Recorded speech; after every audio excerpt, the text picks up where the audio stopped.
Okay, so yesterday we discussed about the structure of synapse, and this can be seen through this particular diagram.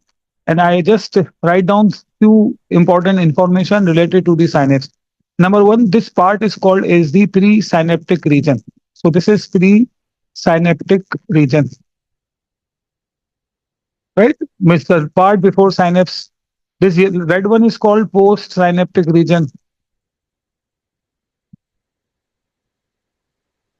and this postsynaptic region is the part that comes after the synapse, or in between these two, there is a gap present, which is called as the synaptic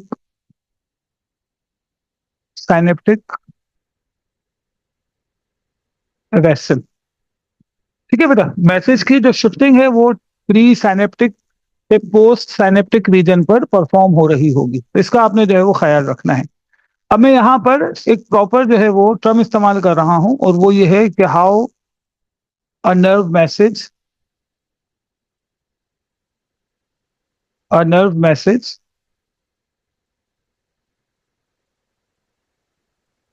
transmit from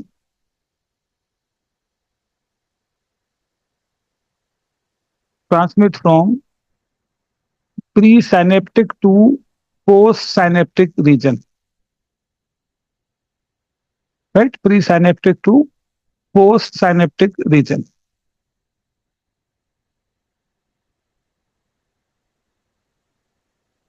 तो ये बहुत ही important एक हमारी body cells में या हमारे body के जो है वो जनरलाइज फंक्शन में एक आता है कि how do a nerve message is transfer from pre synaptic to post synaptic region, from one neuron to another neuron. तो ये आपने जो है वो जहन में रखना है। तो अब मैं यहाँ पर इसकी एक पूरी की पूरी जो स्टोरी है वो आपके सामने एक डायग्राम बनाता हूँ, और फिर इसके जो है वो पार्ट्स को आपके सामने शेयर करता हूँ। तो उसको आपने देखना है बड़े गौर से। तो मैं पहले तो बेटा ये बना देता हूँ एक्सोन का पार्ट, जो कि थोड़ा सा पोर्शन है, और एक्सोन के बिल्कुल आखिर में ये एक इसका एक्सपेंडेड पोर्शन आ जाता है।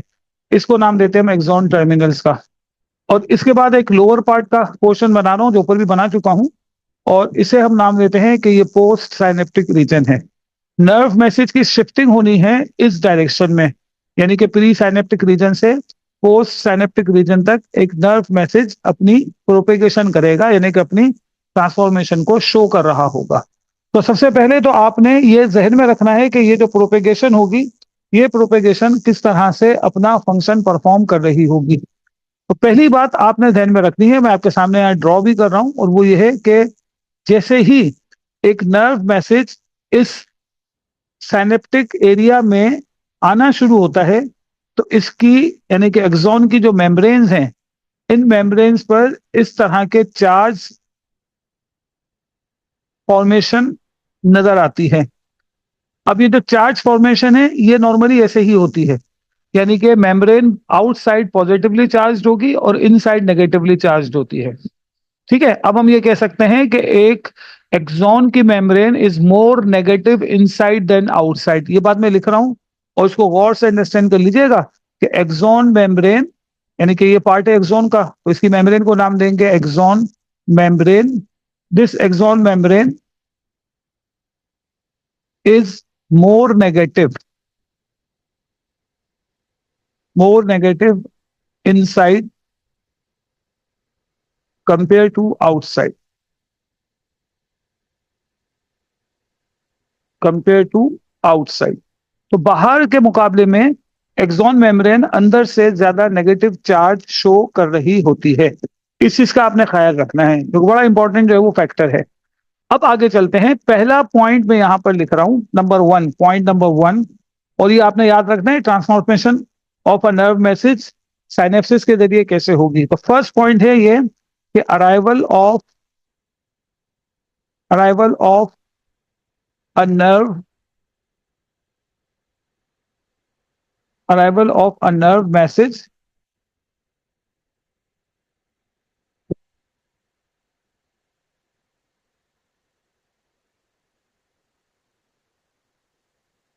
Arrival of a nerve message. ठीक है, अब ये करेगा causes diffusion of diffusion of Ca plus ions inside the axon,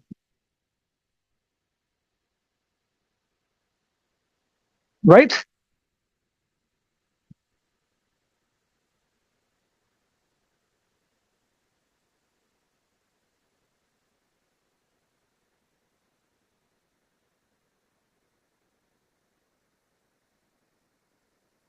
मेरी बात क्लियर हो रही है बेटा? मैं एक मिनट कुछ फाइल्स बंद करता हूँ अपनी, क्योंकि ये मुझे इन्फॉर्मेशन दे रहा है कि आपके पास फाइल ज्यादा खुली हैं. I am just closing some files so that I can share you comparatively more better voice. तो यहां पर आपने बच्चे ये ध्यान में रखना है, पहली बात मैंने आपके सामने लिख दी है, arrival of a nerve message causes the diffusion of Ca plus ion inside the axon area. तो यहाँ ये बात जो मैंने लिखी है वो मैं यहाँ पर शो कर रहा हूँ कि ये सेल के इस पोर्शन के अंदर, यानी कि एक्सॉन टर्मिनल के अंदर की तरफ Ca प्लस आइंस की मूवमेंट यहाँ पर मैंने शो कर दी. और ये कब होगी? जब ये नंबर 1 पार्ट होगा, यानी कि सरफेस मेम्ब्रेन ऑफ एक्सॉन, इस पर चार्ज स्ट्रक्चर नजर आना शुरू हो जाते हैं.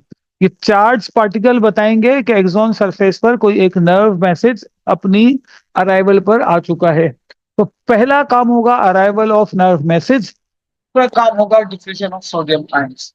तीसरी बात जो इंपॉर्टेंटली आपने ध्यान में रखनी है वो ये है, यानी कि यहाँ के हिसाब से ये थर्ड नहीं सेकंड जो है वो पॉइंट बनता है. और वो सेकंड पॉइंट आपने बेटा याद रखना है, वो ये है कि सेकंड पॉइंट को मैं लिख रहा हूँ, सोडियम आयंस की एंट्री हुई है. अब हम लिखेंगे कि Ca plus ions stimulate cytoplasm of pre synaptic junction. Pre synaptic reason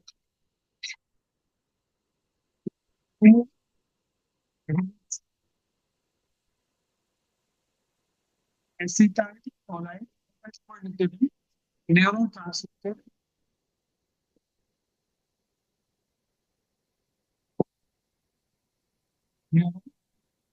neurotransmitter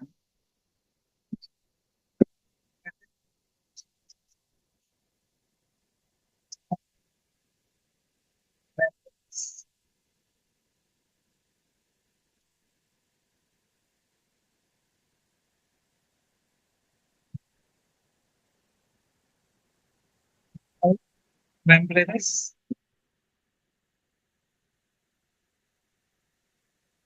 sex.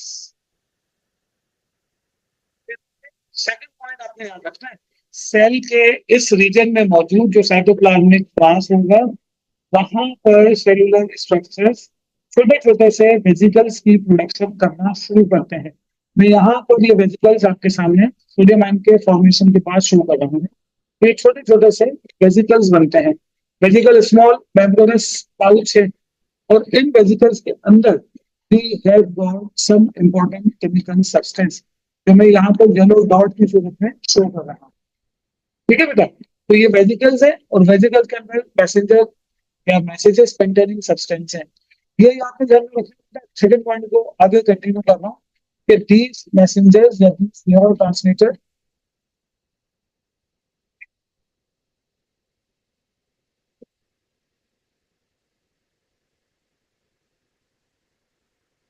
hit this neurotransmitter. एक बहुत ही इंपॉर्टेंट नाम लिख रहा हूँ, जिस कॉल्ड इज एसिटाइल कॉलिन. बहुत इंपॉर्टेंट न्यूरोट्रांसमीटर है एसिटाइल कॉलिन. ये एसिटाइल कॉलिन एक नर्व ट्रांसमीटर या न्यूरो ट्रांसमीटर है, जिसने मैसेज की प्री साइनेप्टिक रीजन से पोस्ट साइनेप्टिक रीजन तक ट्रांसफॉर्मेशन में अपनी रोल पार्टिसिपेट कर. अभी आपने याद रखना है कि एसिटाइल कोलिन ये एक न्यूरो ट्रांसमीटर है जो मैसेज की शिफ्टिंग करेगा. सेकंड पॉइंट यहाँ पर हो गया है, और इधर मैं लिख रहा हूँ ये थर्ड एक्टिविटी हो चुकी है. पहली एक्टिविटी है ये नर्व मैसेज का आना. दूसरी एक्टिविटी है कि ये Ca प्लस आइन की जो है एंट्री. तीसरी एक्टिविटी है यहाँ पर, थर्ड एक्टिविटी है कि एसिटाइल कोलाइन एक छोटे से स्मॉल वेसिकल्स के जरिए रिलीज होते हैं। इसके बाद नेक्स्ट स्टेप आता है बेटा, नेक्स्ट स्टेप ये है कि ये जो वेसिकल्स हैं, these vesicles move to cell membrane।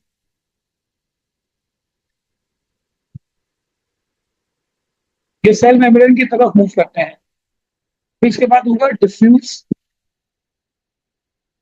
With it, यानी कि सेल मेम्ब्रेन के साथ डिफ्यूज होंगे एंड रिलीज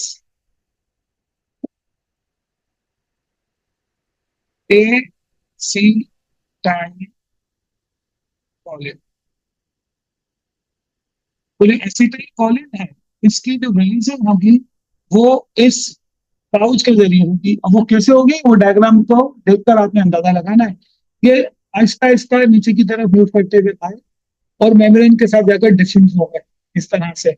तो मेम्ब्रेन ने इन्हें अपनी सरफेस के साथ अटैच करने के बाद इन स्ट्रक्चर को यहां से एसिटाइल कोलाइन को इस वेसिकल में रिलीज कर दिया। तो ये वेसिकल जो है एसिटाइल कोलाइन को इस जो प्री साइनेप्टिक और पोस्ट साइनेप्टिक रीजन के दरमियान गैप है, जिसको साइनेप्टिक वेसल कहा जाता है, इसमें रिलीज कर देगा। नेक्स्ट स्टेप जो है वो आपने याद रखना है, ये हमारा है फोर्थ स्टेप। और जो इसके बाद नेक्स्ट स्टेप है, सॉरी थर्ड स्टेप बना था, फोर्थ स्टेप ये है कि जो at pre sorry at post synaptic region, post synaptic region ACH receptors are present. It binds with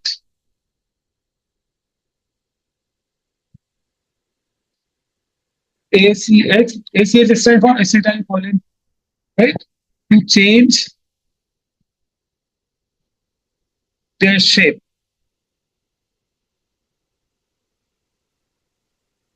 So these receptors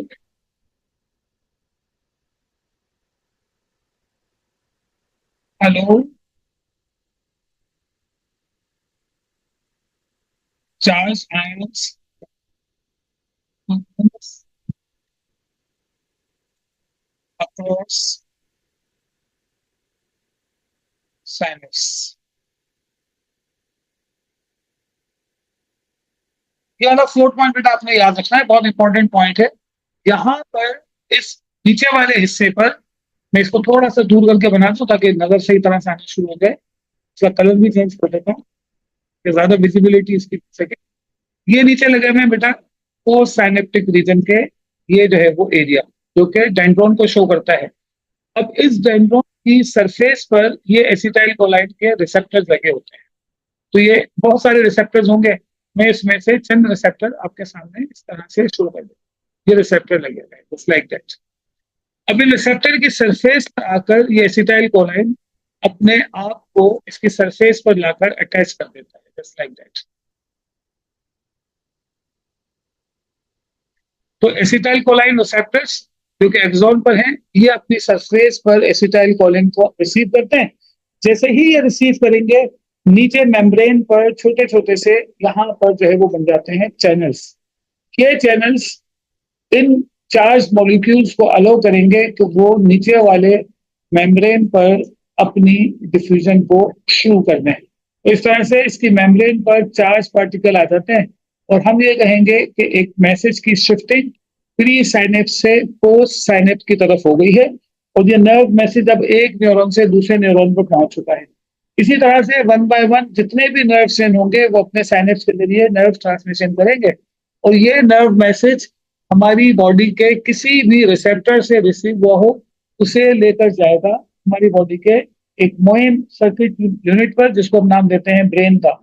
तो ब्रेन ने ये मैसेज लेने हैं नर्व मैसेज को बॉडी के डिफरेंट रिसेप्टर पॉइंट से, और ये रिसेप्शन मुख्तलिफ जो है वो टाइम में अलग अलग टाइप के स्पेसिफाइड मैसेजेस जो है वो शिफ्ट करते रहेंगे।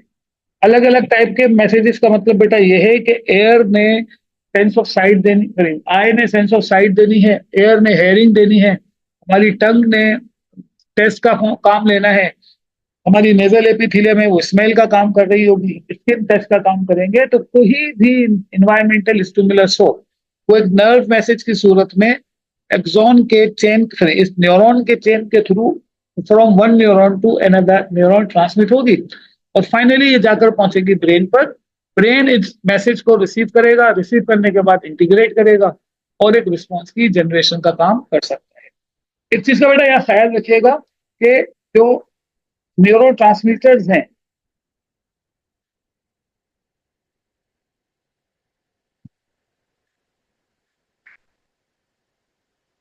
न्यूरो ट्रांसमीटर्स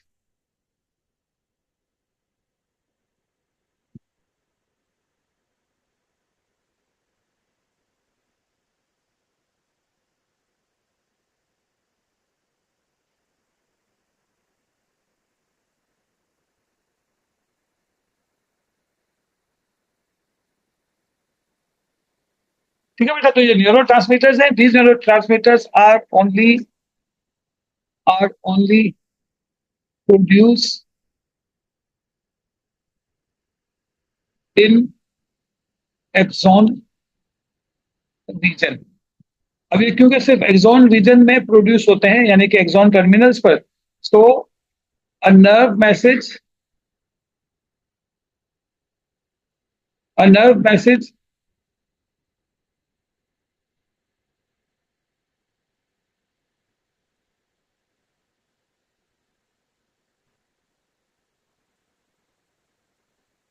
ठीक है बेटा। तो अ नर्व मैसेज, हाँ बेटा स्क्रीन शेयर कर स्क्रीन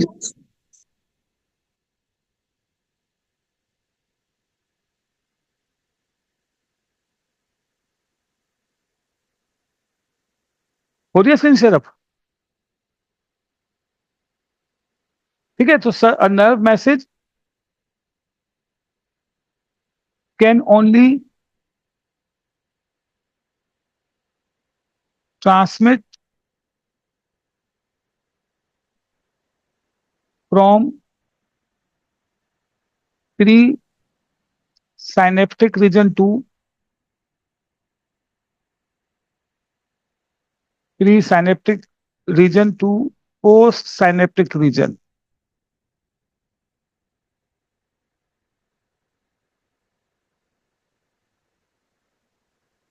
ये बात आपने याद रखनी है। ये नर्व मैसेज की जो शिफ्टिंग है बेटा, ये वन वे शिफ्टिंग होगी और ये वन वे शिफ्टिंग ऐसे होगी कि सिर्फ एक्सॉन से मैसेज जो है वो शिफ्ट होगा अगले न्यूरॉन के डेंड्राइट तक, और फिर ये इस न्यूरॉन से आगे जब शिफ्ट होगा दूसरे न्यूरॉन पर, तो फिर एक्सॉन से डेंड्राइट्स की तरफ एक नर्व मैसेज की प्रोपेगेशन या शिफ्टिंग जो है वो हो सकती है। ठीक है बेटा। अब इस बात को बेटा आपने ध्यान में रखना है कि ये पूरा का पूरा सेटअप, या पूरा क्वेश्चन एग्जामिनर आपको एक मेन क्वेश्चन के तौर पर देगा। इसके लेबलिंग आपने याद रखनी है। चार बेटा इसके पॉइंट हैं। पहला पॉइंट है अराइवल ऑफ नर्व मैसेज, दूसरा पॉइंट है कैल्शियम आयन की डिफ्यूजन, तीसरा पॉइंट है vesicle formation containing acetylcholine, चौथा मूवमेंट है movement of vesicle towards the cell membrane, fifth point है कि vesicle diffuse with the cell surface membrane to release acetylcholine into the vesicle. इसके बाद next point है कि post synaptic area contains the acetylcholine receptors जो उसकी surface पर attach होंगे, और आखिरी पॉइंट है कि receptors allow the nerve message to move from pre synaptic to post synaptic area. इस तरह से एक मैसेज इन्वायरमेंट से हमारे रिसेप्टर पर इंटरेक्ट करेगा और हमारे रिसेप्टर पर मौजूद जो न्यूरॉन है वो इस मैसेज की एक न्यूरॉन से दूसरे न्यूरॉन तक शिफ्टिंग करेंगे और मैसेज हमारे ब्रेन तक पहुंच जाता है। ये पूरा टाइम जो है जब लगेगा बेटा हमें, तो ये पूरा टाइम को कंप्लीट होने में, यानी कि पूरे इस एक्टिविटी को कंप्लीट होने में फ्रेगमेंट ऑफ सेकंड जो है वो लग जाता है। यानी कि एक छोटा सा लम्हा होगा, एक छोटा सा टाइम होगा जिसमें ये पूरी की पूरी स्टोरी कंप्लीट हो जाती है। अब जो नर्व मैसेज है, ये हमारा नर्व मैसेज, इसकी आपने याद रखनी है, एग्जाम में शायद ना भी पूछे लेकिन आपने याद रखनी है बेटा, 100 मीटर पर सेकंड, ये इसकी है स्पीड ऑफ कंडक्शन, यानी कि एक न्यूरॉन जो नर्व मैसेज की स्पीड को कंडक्ट करता है, उसका तकरीबन जो है वो वैल्यू 100 मीटर के करीब है। तो ये कहलाती है बेटा speed of conduction of nerve message, जो कि एक न्यूरॉन परफॉर्म कर रहे होते हैं। न्यूरॉन का ये बेटा एक साइनेप्स का ये फंक्शन आपने बेटा याद रखना है, बड़ा इंपॉर्टेंट है। एग्जाम में एक पूरा मेन क्वेश्चन बनकर आपसे एग्जामिनर इसको पूछ सकता है। ठीक है बेटा, अगला मैं पार्ट पढ़ा रहा हूँ, उसमें जितना टाइम बाकी है उसमें हम इसको देखते हैं। इसके बाद हम पढ़ते हैं एक जनरलाइज टर्म है रिसेप्टर की, और इस रिसेप्टर को हम यहाँ पर आज जो है वो थोड़ी सी इसकी डिस्कशन कर लेते हैं। तो मैं यहाँ पर टर्म इस्तेमाल कर रहा हूँ रिसेप्टर्स की, और रिसेप्टर्स को हम कहते हैं sensory organ of the body. तो किसी भी एनिमल के जो सेंसरी ऑर्गन्स हैं, the sensory organs are called receptor. तो कोई भी लिविंग ऑर्गेनिज्म हो, उसके सेंसरी ऑर्गन्स को रिसेप्टर्स का नाम दिया जाता है। ठीक है, हमने जो रिसेप्टर पढ़ना है वो पढ़ना है हमने एक रिसेप्टर जिसको हम शो करते हैं आई से। तो आई हमारा जो है वो एक रिसेप्टर है। It gives sense of site. तो इंसानी आंख बाकी तमाम एनिमल्स की आई की तरह सेंस ऑफ साइट, यानी कि हमें देखने की एबिलिटी प्रोवाइड करती है। ठीक है बेटा, आई के फ्रंट स्ट्रक्चर को थोड़ा सा जो है वो हम यहाँ पर देखते हैं। तो ये एक आई के स्ट्रक्चर को मैं बना रहा हूँ, और इस आई के सेंटर पर एक सर्कल है, और इस सर्कल के चारों तरफ व्हाइट वाला पार्ट है, इसको नाम देते हैं आई बॉल का। तो ये हमारा आई बॉल है जो कि व्हाइट कलर में हमें नजर आता है। इसके बीच में एक कलर्ड जो है वो रिंग है, इसको नाम देते हैं आयरस का। और ये जो आयरस है, ये आयरस आई के कलर्ड पार्ट को शो करती है। तो मुख्तलिफ लोगों में ये जो आयरस कलर है ये वेरी होता है। पाकिस्तान में, इंडिया में ज्यादातर लोग जो है वो ग्रे, डार्क ब्राउन या ब्लैक आई कैरी करते हैं, और ये इनके आयरस के कलर को मेंशन करता है। यूरोप में जो लोग हैं उनमें ब्लू आई जो है वो आयरस के कलर को मेंशन कर रही होती है। तो एक इसका फंक्शन ये है कि ये आई का कलर्ड पार्ट है। दूसरा इसका बेटा बड़ा इंपॉर्टेंट फंक्शन है कि ये आयरस जो है, ये आयरस ने एब्जॉर्ब करनी है लाइट को। ठीक है, ये एब्जॉर्ब करेगा लाइट, ताकि इसके जो हार्मफुल इफेक्ट हैं वो हमारे आई में मौजूद जो लेंसेज हैं वहां तक ट्रांसमिट ना हो सकें। तीसरी इंपॉर्टेंट एक्टिविटी हमें ये नजर आती है आयरस की कि इसने जो डायमीटर ऑफ पीपल है,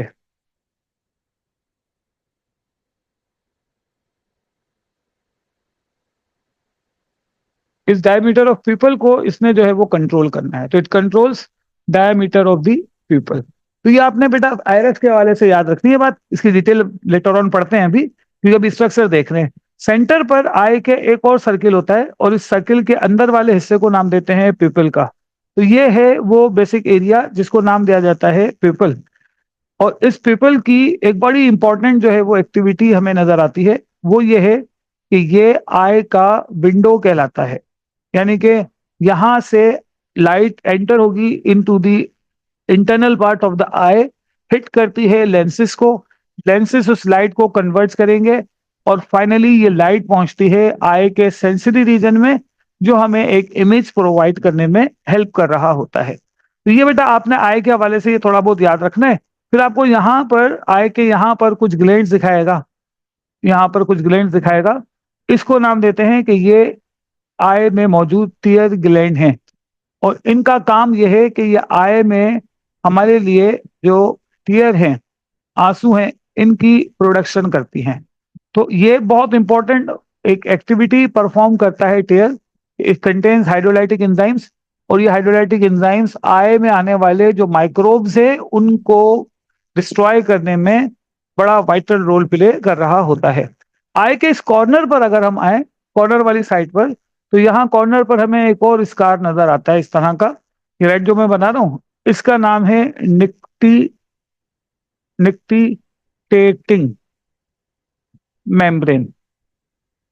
और ये निक्टिटेटिंग मेम्ब्रेन हमें ये भी बताती है कि हमारी जो आई का फोटोग्राफ या फिगर दिखाई जा रही है वो लेफ्ट है कि राइट है। तो याद रखना बेटा, अगर तो निक्टिटेटिंग मेम्ब्रेन आपके आई के लेफ्ट साइड पर आ रही है तो इसका मतलब है कि ये राइट आई है, और अगर ये राइट साइड पर आ रही है तो इसका मतलब है कि ये लेफ्ट आई है।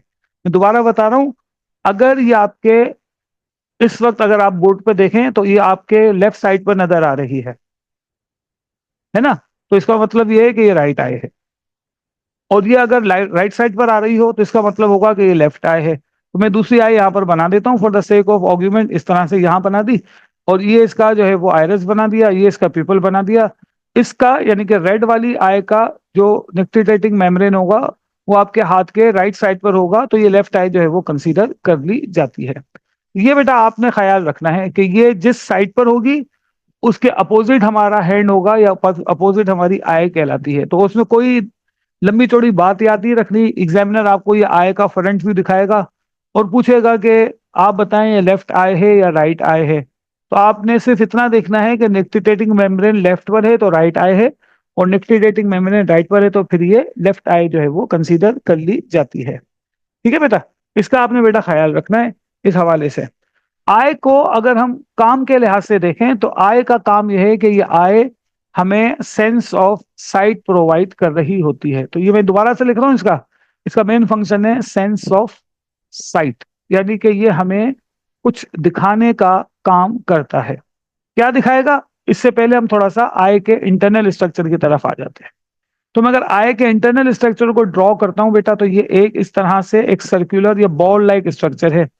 इस तरह का एक बॉल लाइक स्ट्रक्चर है, और पीछे की तरफ से ये आई पर इस तरह से कुछ फाइबरस जो है वो कनेक्शन चलते हैं। तो ये पूरा आई का मैंने आई बॉल आपके सामने ड्रॉ कर दिया है। ये जो पीछे जा रहा है एरिया, इसको कहते हैं ऑप्टिक नर्व। ऑप्टिक नर्व यानी कि ये न्यूरॉन का वो बंडल है जो कि आई से आने वाली इंफॉर्मेशन को ब्रेन तक शिफ्ट करता है।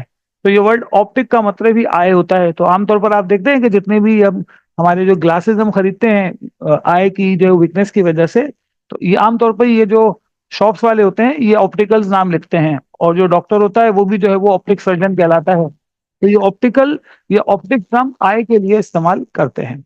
अब जरा गौर से देखिएगा बेटा, आई के हवाले से इंटरनल स्ट्रक्चर बता रहा हूं। आई में 3 लेयर्स हैं। द ह्यूमन आई और any animal I has got 3 layers. और इन 3 लेयर्स में जो पहली लेयर है उसका नाम है स्केलरा। नाम याद रखना है, पहली लेयर है स्केलरा। आपके बोर्ड पर जो अभी बनी हुई है यह है स्केलरा। दूसरी जो लेयर है उसका नाम है कोराइड, ये स्केलरा के अंदर होगी।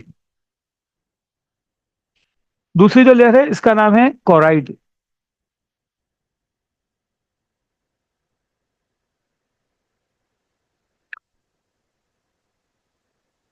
और जो तीसरी लेयर होती है आई की सबसे अंदर की तरफ, उसका नाम है रेटिना। तो मैं यहां आपके सामने ये तीनों लेयर शो कर रहा हूं। सबसे बाहर वाली लेयर है, इसका नाम है स्केलरा। ठीक है, स्केलरा जब फ्रंट पार्ट पर आती है, यानी कि जब स्केलरा जो है वो हमारे आंखों के बिल्कुल सामने की तरफ आ जाती है, यानी कि आंखों का वो हिस्सा जो कि एक्सपोज होता है बाहर की तरफ, जो नजर आता है बाहर लोगों को, ये आगे आकर ये हो जाती है ट्रांसपेरेंट। तो मैं ट्रांसपेरेंट की जगह इसको इस तरह से ब्लू कर रहा हूं। स्क्लेरा का ये वाला पार्ट जो है, ये वाला पार्ट, इसको कहते हैं कॉर्निया। क्या नाम देंगे बेटा इसको? कॉर्निया। अब याद रखिएगा, कॉर्निया आई की कोई अलग से लेयर नहीं है, ये स्क्लेरा का फ्रंट पार्ट है, और ये ट्रांसपेरेंट होती है जो कि लाइट को आसानी से पास ऑन होने देगी। अब आगे चलते हैं बेटा, तो आगे मैं दिखा रहा हूं एक येलो कलर की लाइन इस तरह से। ये जो येलो लाइन यहां से आप देखते हुए जा रहे हैं, स्केलेरा के बाद से ये स्टार्ट होगी इस तरह से, और ये पीछे से एक दूसरे से मिल जाएगी। इस येलो लाइन को नाम देते हैं कोराइड। ठीक है बेटा, और कोराइड आमतौर पर हमें व्हाइट नजर आती है आंखों में, जो आई बॉल का व्हाइट वाला पार्ट है ना, ये कोराइड है। और इसमें होती हैं ब्लड वेसल्स।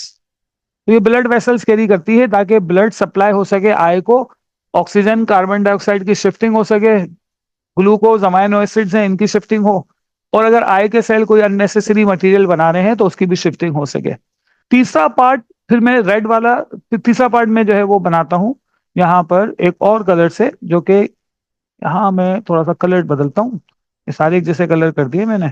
तीसरा पार्ट में यहाँ पर शो कर रहा हूँ और ये पार्ट जो है वो लाइट ग्रीन है, और ये इस तरह से नीचे से आता है और ये इस तरह से चल रहा है। ये जो ग्रीन वाला पार्ट है, इसको नाम देते हैं कि this one is known as the retina. ये है रेटिना, और इसे कहते हैं कि ये है सेंसरी पार्ट ऑफ आई। तो आई का जो सेंसरी पार्ट है, यानी कि वो पार्ट जहां से हम देखने की सलाहियत को कैरी करते हैं, इसको नाम देते हैं रेटिना। तो याद रखिएगा बेटा, 3 लेयर हैं। आउटर लेयर का नाम है स्केलेरा, मिडिल लेयर का नाम है कोराइट, और लास्ट लेयर का नाम है रेटिना। मुझे बहुत नींद आ रही है, आपकी क्लास के खत्म होकर थोड़ा सा मैं रेस्ट करता हूँ फिर। तो ये बेटा याद रखिएगा, ये हमने आई के 3 लेयर पढ़े हैं। Cornea is not a separate layer, cornea sclera का फ्रंट पार्ट कंसीडर किया जा सकता है। अब जरा आगे चलते हैं, बड़ी ही एक इंपॉर्टेंट एक्टिविटी या एक बात आपको नजर आएगी। ये जो कॉर्निया का वाला पोर्शन है, यहां से मैं थोड़े से रेड थ्रेड इस तरह से शो कर रहा हूं, ठीक, दोनों तरफ से। और इसके बाद बीच में एक सर्कल बनाता हूं, और यहां पर भी रेड कलर के थ्रेड के साथ एक सर्कल बनाता हूं। और इस सर्कल के साथ अब हम जो है वो देख रहे हैं कि, बल्कि इसको थोड़ा सा मैं सही कर देता हूं। यहां पर ये सर्कल बनाता हूं, और फिर जो है वो यहां पर ये थ्रेड बनाता हूं, और इन दोनों थ्रेड के बीच में ये एक लेंस बना देता हूं इस तरह से। तो ये जो बीच वाला पार्ट है बेटा, ये है लेंस। ये जो है धागे जो नजर आ रहे हैं, ये कहलाते हैं सस्पेंसरी लेगामेंट। सस्पेंसरी लेगामेंट नाम याद रखना है आपने इनका। और ये जो अंदर है सर्कल, सर्कल के अंदर जो छोटे छोटे से डॉट्स बना रहा हूं, ये जो है हमारे पास ये डॉट्स, इनको कहते हैं सीलियरी मसल। Ciliary muscle. तो ये आपने याद रखना है बेटा, लेंस के साथ अटैच्ड होंगे suspensory ligament. Suspensory ligament origin करेंगे सीलियरी मसल से। अब लेंस के आगे वाला जो हिस्सा है, जो कि कॉर्निया और लेंस के दरमियान वाला पार्ट है, इस पार्ट को नाम देते हैं एक्वस, एक्वस ह्यूमर। ये नाम याद रखिएगा, एक्वस ह्यूमर। और लेंस के पीछे वाला हिस्सा जो है, इसको जो है वो कहते हैं, इस पार्ट को कहते हैं विट्रस